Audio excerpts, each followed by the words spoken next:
Hello students, welcome to easy math for JEE. I am Ujjwal Kaushik, your friend. जो भी students IIT JEE की preparation कर रहे हैं उनके लिए हमारा चैनल बहुत यूजफुल है। आज एक क्वेश्चन है, tetrahedron has given vertices P Q R O, then the angle between the faces O P Q and P Q are.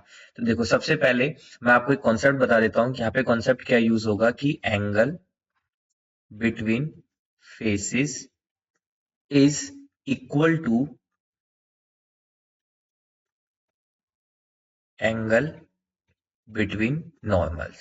बस यही क्वेश्चन, यही कॉन्सेप्ट है यहाँ पे यूज होगा कि जो उनके फेसेस के बीच का एंगल होता है वही होता है जो उनके नॉर्मल्स के बीच में बनता है। चलो, तो अब अपना चित्र बनाने की कोशिश करते हैं और मेरी चित्रकारी के लिए मुझे थोड़ा माफ कीजिएगा। मान लीजिए ये हमारा टेट्राहेड्रन है, ठीक है। ठीक है, ये हमारा टेट्राहेड्रन है। अब हमें गिवन है वर्टिसेस ओ। चलो, तो ओ को मान लेते हैं हम, यहाँ ओरिजिन मान लेते हैं यहाँ, और एक ये हो गई पी, ये हो गई क्यू एंड ये हो गई आर। ठीक है, ओ गिवन है हमें 0 0 0। पी क्या गिवन है 1 2 1, तो 1 2 1। क्यू गिवन है 2 1 3 और आर गिवन है -1 1 2।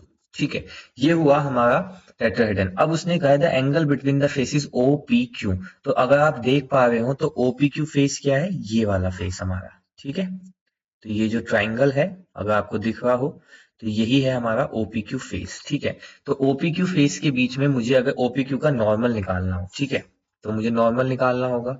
तो मैं कहता हूं नॉर्मल ऑफ OPQ। अब देखो OPQ का नॉर्मल कैसे निकलेगा, nothing but this is OP का क्रॉस प्रोडक्ट विद OQ के साथ। ठीक है, अब देखो नॉर्मल होता है क्या है, बेसिकली जो दोनों मतलब देखो नॉर्मल होता है क्या है, जो वेक्टर पे परपेंडिकुलर हो। तो जो भी यहाँ पे नॉर्मल निकलेगा, जो देखो हम कॉन्सेप्ट जानते हैं, मान लीजिए सी वेक्टर है that is equal to cross product of A and B. तो ये जो सी वेक्टर होता है ये ए पे भी परपेंडिकुलर होता है, ये सी वेक्टर जो होता है बी पे भी परपेंडिकुलर होता है। तो यहाँ से जो भी नॉर्मल ऑफ ओपीक्यू जो वेक्टर निकलेगा वो ओपी पे भी परपेंडिकुलर होगा, ओक्यू पे भी होगा। तो बेसिकली वो क्या होगा, यूनिट नॉर्मल होगा मेरे इस फेस का। ठीक है, तो चलो निकाल लेते हैं। तो दिस इज इक्वल टू आई जे के। अब देखो ओ तो ओरिजिन है, तो ओपी में पी माइनस ओ करेंगे तो सेम वही आ जाएगा। तो यहाँ से आ जाएगा 1 2 1।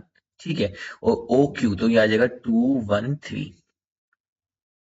यहाँ से क्रॉस प्रोडक्ट करते हैं आई, तो आई के लिए आ जाएगा, तो 3 दूनी 6 में से एक गए 5, तो यहाँ पे आ जाएगा 5 आई माइनस जे के लिए करेंगे तो 3 माइनस 2 यानी कि 1, प्लस के लिए करेंगे 1 माइनस 4 यानी कि माइनस का 3। ठीक है, अब देखो ये निकला और नॉर्मल ऑफ ओपीक्यू। अब निकालते हैं normal of P Q R. तो वो क्या होगा, nothing but P Q cross product with Q R.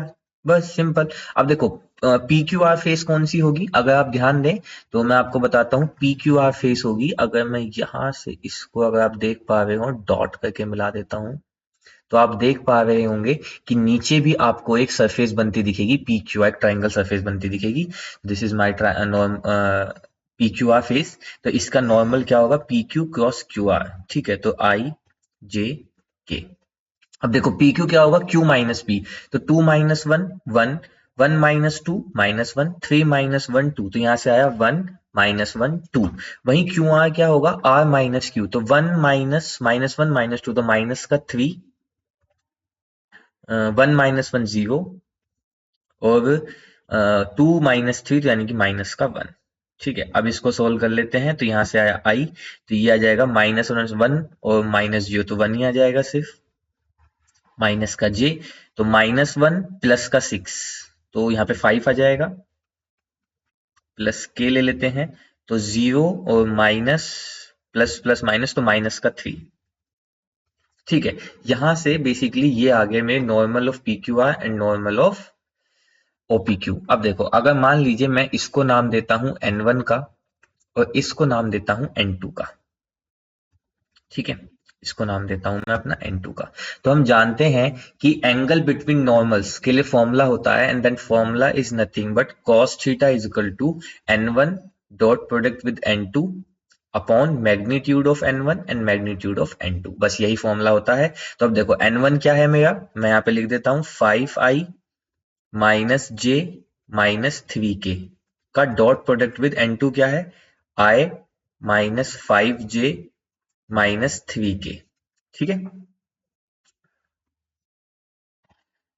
Upon magnitude अगर मैं निकालूं तो अंडर रूट ऑफ 5 का हो जाएगा 25 प्लस 1 प्लस 9, और यहाँ पे कितना हो जाएगा 1 प्लस 25 प्लस 9, मतलब सेम ही है। तो ये कितना हो जाएगा नथिंग बट, नीचे तो आ जाएगा under root 35 into under root 35, तो ये आ जाएगा सिर्फ 35, ऊपर करेंगे तो आई के साथ तो 5, और ये हो जाएगा माइनस माइनस प्लस, तो प्लस का 5 और प्लस का 9, तो यहाँ से आ जाएगा 19/35। तो यहाँ से एंगल जो आ जाएगा ये आया कॉस थीटा की वैल्यू, तो थीटा इज इक्वल टू कितना आ जाएगा कॉस इनवर्स 19/35। तो अब देखते हैं cos inverse 19/35, option 1 is our right answer. I hope you are able to understand the video. If you have still doubt, you can ask to me into the comment box. Thank you very much. Please subscribe the channel. Be happy.